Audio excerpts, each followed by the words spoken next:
Sir Henry Lovejoy, one of Bow Street Public Office's 3 stipendiary magistrates, stood at the base of the grassy hill, his hands tucked up under his armpits, his chin resting against his chest as he gazed at the scene before him. He was a slight, thin man in his late 50s, barely 5 feet tall and quite bald. After 14 years as a magistrate, he should have become inured to the sight of violent death.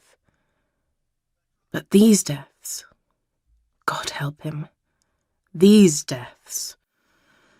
Swallowing hard, he turned to the full-faced, corpulent squire who stood to one side, the wind ruffling his unruly head of thick ginger hair. "No one's touched anything." Squire Adams, the local magistrate, shook his head. When called to the scene by the park's keepers, he'd taken one look at the murdered woman and girl and sent word straight away to Bow Street. "No, sir. Made sure of that, I did." "And we're certain of the victims' identities?" "Aye. No doubt about that. It's Lady McInnis, all right. Wife of Sir Ivo himself, and Miss Emma, one of his daughters."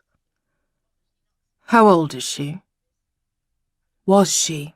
thought Lovejoy, mentally correcting himself. 16, according to her young cousins.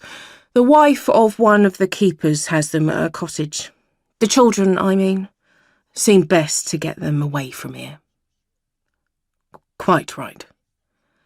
Lovejoy felt his throat thicken as he stared down at the winsome young girl. Her dark hair was fashionably cropped to curl around her face, her features even, her nose small and almost childlike, her mouth wide. The shot that killed the girl had been fired so close to her chest that the cloth of her muslin gown was charred.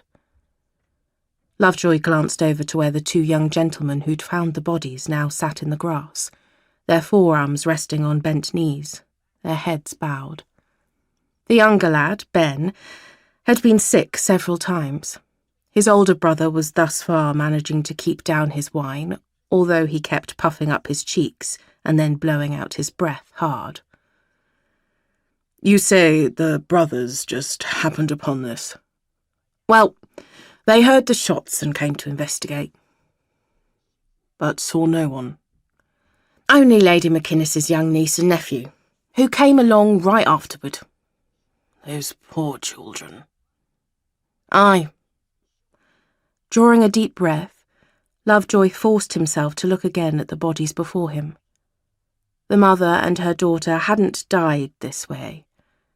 They'd been posed, carefully, deliberately posed by their killer. Lovejoy had seen such a thing only once before, 14 years ago.